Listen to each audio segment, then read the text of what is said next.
Imagine stepping into Formula One's most historic team, a place where every screw, every curve, every philosophy has been shaped by decades of tradition. Now imagine daring to rewrite that rulebook from day one. That's exactly what Lewis Hamilton has done at Ferrari. When the world laughed, when the paddock turned his move into a meme, Hamilton wasn't smiling back. He was already buried inside the car's DNA, questioning fundamentals and challenging the very identity of Maranello's prized machine. And what looked like a lost champion struggling to adapt was, in reality, the opening chapter of a quiet revolution. When Hamilton confirmed his switch to Ferrari, the reaction was mostly mockery. Sarcastic posts, jokes, endless nostalgia-driven commentary. But behind the noise, Hamilton didn't just put on the red suit and nod politely.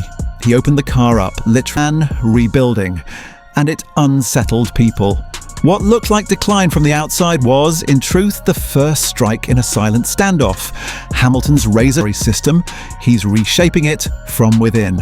What sparked this quiet war? Something deceptively simple: braking. Hamilton's craft has always hinged on precision at corner entry, late braking, dependable pedal feedback, and unshakable trust in the front end. But the SF25 wasn't built for that philosophy. Its DNA leaned toward a light rear, with a hyper-responsive front designed around Charles Leclerc's rotation-heavy approach. On paper, that setup looked nimble. In practice, it became a headache for Hamilton. Each time he tried to stabilize the car through setup changes, he hit a brick wall. The base architecture limited what could be done. Engineers resisted altering their philosophy, and adjustments often clashed, leaving the car in disharmony. For Hamilton, it wasn't just about numbers on a data sheet, it was about learning to communicate with a car that refused to speak his language. That mismatch gave rise to what insiders dubbed patchwork setups. Hamilton began combining imperfect fixes, band-aid solutions that created a balance the car couldn't naturally deliver. To spectators, it looked like he was underperforming, but within the garage, it was something else entirely. A champion refusing to bend to a car designed for someone else. And that refusal birthed something Ferrari hadn't anticipated: data divergence. As Hamilton hunted for rear-end stability while Leclerc stuck to his aggressive rhythm, the two sides of the garage drifted apart.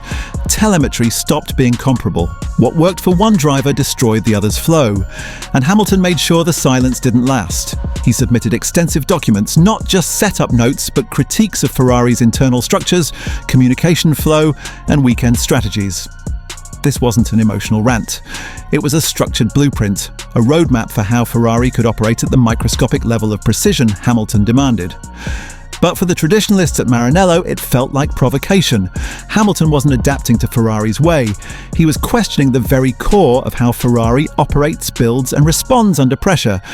And when you're a team built on legacy, that kind of questioning sparks resistance. But resistance doesn't stop change. It only slows it down. Already, Hamilton had begun bending Ferrari's foundation. One of the earliest battlegrounds?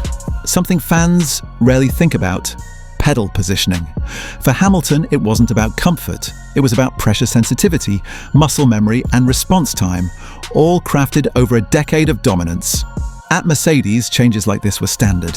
At Ferrari, it was almost taboo. Adjusting the pedals meant altering hardware, cockpit ergonomics, and even simulator baselines.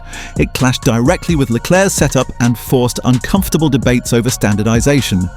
Yet Hamilton never budged. He knew the truth: if the car doesn't obey you through the pedals, it never will at 300 km/h. This wasn't a cosmetic adjustment. It was a cornerstone, the first crack in Ferrari's old identity, replaced by a new one designed around precision. And that's where the deeper battle lies, not in mechanics, but in philosophy. Ferrari's SF25 was tailored for sharp, aggressive turn-ins, exactly what Leclerc thrives on. But in complex sequences and tighter bends, another story emerged: understeer. At first, the problem seemed minor, almost invisible, but the deeper Hamilton pushed, the more unavoidable it became. To counter the understeer, his side of the garage dialed extra load into the front axle, trying to create grip through setup tweaks rather than inherent design. But solving one weakness only exposed another. The steering became overly reactive. Tiny input proved them. Still, Hamilton refused to yield. what some described as inconsistency, he filled with probing questions rather than certainty. Missed strategy windows both too early and too late. But behind the apparent chaos was a deliberate method. Hamilton was running live experiments and melding in-car sensations with simulator analysis, mapping not just what the SF25 currently delivered, but what it could become. That's why, while Leclerc repeated familiar patterns, Hamilton kept shifting, evolving, and slowly a truth emerged. Ferrari's philosophy wasn't entirely flawed. It was narrow. Designed for a single style, it lacked the adaptability modern Formula One demands, where track conditions, compounds and rivals change with every lap.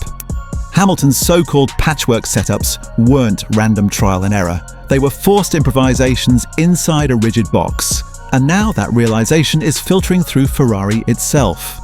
Quietly, without official acknowledgement, engineers have begun separating development streams. Simulation runs, component choices, and even subtle tones on the radio hint at it. Hamilton's requests are being prioritized with more seriousness, and the payoff is visible. His feedback has led to improved tyre longevity, reduced rear instability, and more predictable performance mid-corner. In the process, he's also exposed where the old concept runs out of headroom. For Leclerc, the car remains an extension of what he already knows. For Hamilton, it's becoming fluent in a new dialect. The distinction is profound. One is adapting within the existing framework, the other is rewriting the framework itself, and that's left Ferrari at a crossroads. Cling to a philosophy that has brought them close, but never all the way, or gamble on the vision of a 7-time champion who refuses to be remembered as a mere footnote in red. That tension now hangs over every debrief, every design meeting, every simulator log. Hamilton isn't simply racing, he's forcing Ferrari to confront its identity. And the decision can't be delayed. Development for next year's car is already underway, and the two drivers are pulling the design in opposite directions. One demands stability, predictability, trust under pressure. The other thrives on instinct, sharp rotation, and aggression. Both approaches can't fully coexist in a single package, and the data is leaning toward the man who turns apparent chaos into measurable progress. What many dismissed as decline has instead been a stress test, a deliberate application of pressure to reveal weaknesses. The driver, they said, was fading, chasing nostalgia in the wrong colours, is now spearheading a transformation, and the silence from his doubters is deafening. Because the same paddock that laughed when he donned Ferrari red is now watching him redraw the map line by line. This isn't a swan song, it's a reinvention. And the real question isn't whether Hamilton can mould himself to Ferrari, it's whether Ferrari has the courage to mould itself to him.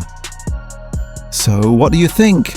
Is this the dawn of a quiet revolution, or just another internal storm inside Maranello? Drop your thoughts below. And if you want unfiltered analysis, raw telemetry, direct radio insights, and the truth behind every evolving setup, hit subscribe and ring the bell, because the next chapters could reshape the title fight itself, and you'll hear it here before the paddock even whispers.